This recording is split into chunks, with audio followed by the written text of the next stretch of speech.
In a developing nation like the Philippines, politics, for some, is the only way to rise into power.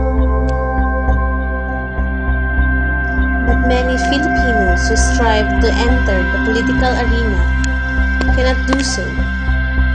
This is because of the decades-old oligarchs and dynasties in the country. For a very long time, only the sons of these dynasties were entitled of continuing their families' legacies.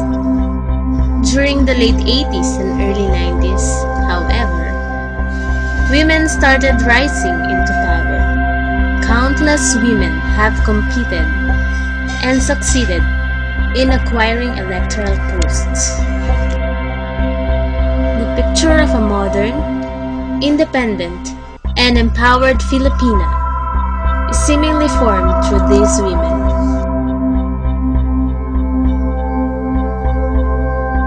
But with the reign of political dynasties, can we really say that these women are empowered?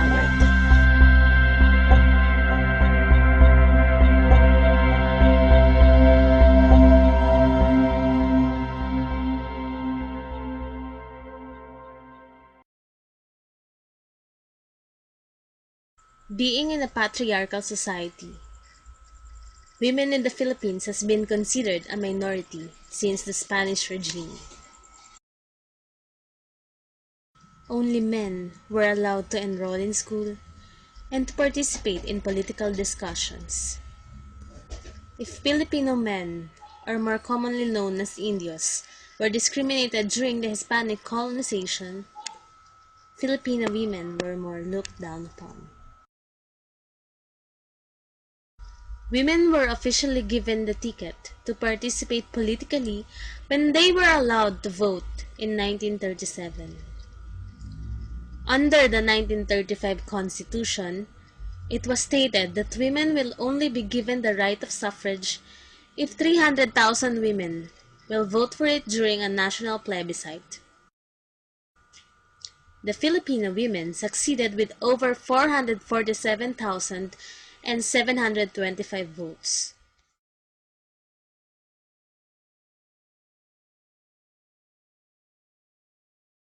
There's a significant consideration of women politicians, which specifically improved for the last 10 years, no? Probably beyond 10 years. Because since 1998, we've seen a lot of women candidates entering politics. This is the year of 1998 up to this point is very critical because there's a lot of women who has been voted as senators and congressmen. When Cory Aquino began to be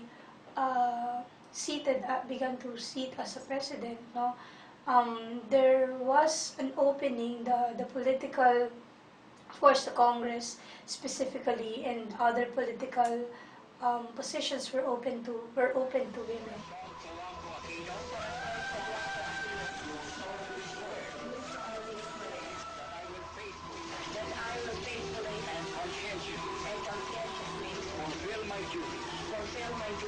As President of the Philippines. However, we will still see there's limitations and setbacks because most of the women which has been voted since 1998, when you look at the profiles of the Congress and the Senate, no, most of these women were politically voted because they're either mother, sister, wife of an incumbent politician who cannot assume the post because they have already incurred their terms, no? She is my daughter. Diba? Ibina is associated sa good public service. Eldest daughter ko pa ito.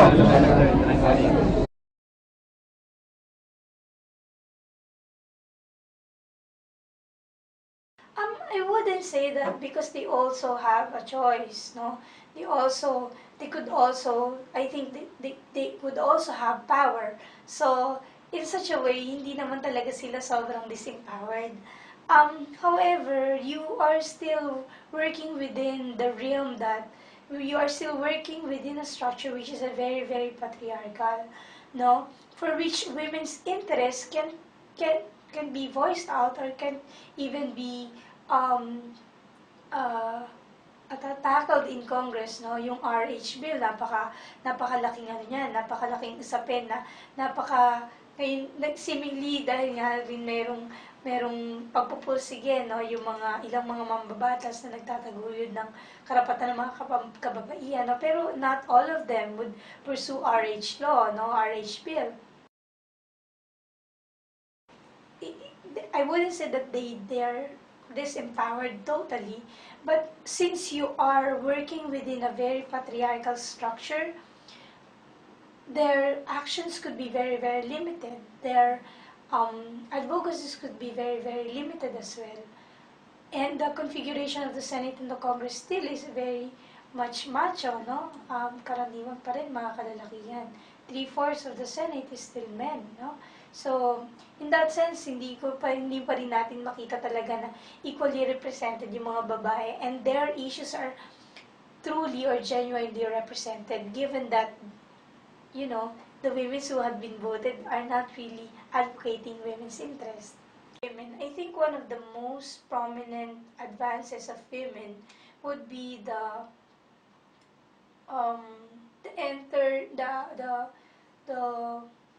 Gabriela as Gabriela being voted as a party list, no? But is there a women's vote in the Philippines? I'm not pretty sure if we can consider that there's a women's vote, even though you have the RH bill, no?